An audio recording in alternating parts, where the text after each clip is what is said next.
La philosophie grecque fut le produit de la cité-État, la polis. Tous ceux qui pratiquaient cette philosophie sans exception participaient en à cette unité politique autonome, qui réservait une place aux discussions philosophiques et autres activités intellectuelles majeures. La cité-État créa également un espace public pour l'interaction et la discussion politique, rendant ainsi possible la nouvelle forme de pratique politique qui entra en jeu entre citoyens libres et égaux. Cela permit le développement d'institutions académiques permanentes comme l'Académie de Platon et le lycée d'Aristote. Tous deux jouirent d'une liberté académique et d'une autonomie de gouvernement considérable. Ni l'Inde ni la Chine ne connurent de développement semblable. La cité chinoise n'était pas une police au sens de la Grèce antique. Ce n'était pas une entité autonome susceptible de signer des pactes avec d'autres États. La cité chinoise faisait partie d'une administration dépendant d'un gouvernement central. La civilisation s'orientait dans l'ensemble vers les normes du comportement humain. C'était une culture de l'écrit orientée vers la tradition et non une culture de discussion publique. On y était peu intéressé par une philosophie spéculative systématique, comme en Grèce, ou par la libération et le salut comme en Inde. La civilisation chinoise connaissait une orientation plus pratique et plus pragmatique. Les philosophes chinois étaient souvent issus de la noblesse pauvre, obligés de chercher un emploi dans les corps administratifs qui s'étaient développés dans les grandes cours impériales. Beaucoup de grands penseurs chinois provenaient de cette classe. Presque tous étaient des fonctionnaires érudits, des mandarins, qui avaient été reçus aux examens du système bureaucratique, et parfois même avaient été éduqués par lui, un peu comme, de nos jours, les professeurs de philosophie. C'est de ce milieu social que vint Qing Chi, plus connu en Occident sous le nom de Confucius, King Fuzi, maître roi. Confucius, 551 à 479 avant Jésus-Christ, vécut environ à la même époque que le Bouddha, Thalès et Pythagore. On ne dispose pas de texte de sa main, mais des aspects centraux de sa pensée furent repris dans les entretiens. Un recueil de notes brèves prises lors de conversations, questions et réponses entre lui et ses élèves. Les dialogues sont dédiés aux questions d'éthique sociale, ils se concentrent sur le comportement correct. Cette œuvre donne de Confucius l'image d'un penseur fortement attaché à la tradition. Par une étude soigneuse de cette tradition, les individus peuvent acquérir la compréhension de ce que sont leurs devoirs. La tradition devient également une norme dans les efforts de réforme de conditions sociales chaotiques. Il est donc naturel que l'étude des textes classiques ait une position centrale dans l'enseignement de Confucius. L'attitude dominante y est celle de l'adaptation au monde, et non de la fuite du monde comme dans la philosophie indienne.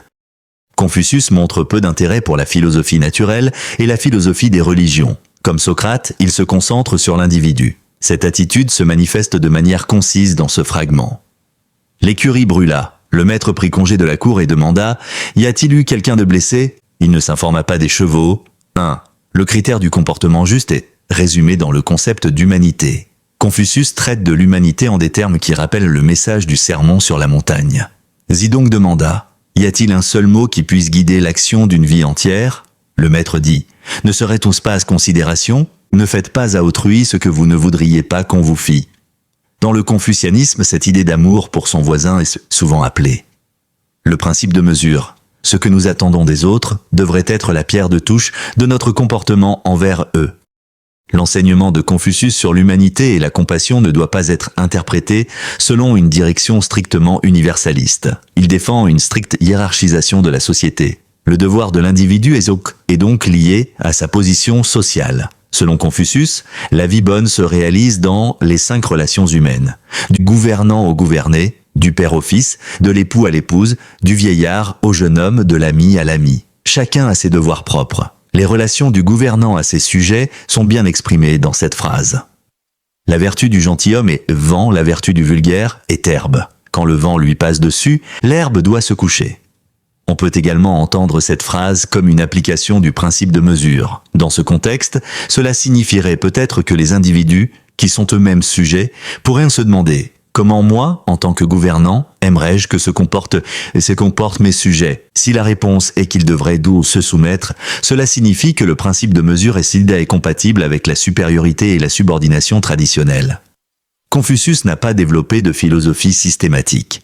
D'abord et surtout, il donna d'utiles conseils sur les relations humaines et développa son propre enseignement de la sagesse. Durant sa vie, il attira un grand nombre d'élèves. Ce confucianisme d'orientation pragmatique prit dans la culture et la société chinoise une place importante qui persiste encore de nos jours. présenter une philosophie pratique sous la forme de sentences, d'aphorismes et de courts essais. N'est pas chose rare, même dans la Chine moderne. L'éthique confucéenne fut ensuite développée par Mencius ou Mengzi, environ 371 à 289 avant Jésus-Christ. Pour lui comme pour Confucius, l'homme est naturellement bon, et cette bonté peut encore être développée par l'éducation. Comme beaucoup d'autres philosophes chinois de cette époque, Mencius passa sa vie dans des cours royales, où il guidait les princes dans la voie des deux vertus cardinales, l'humanité, Zhen, et la droiture, Yi,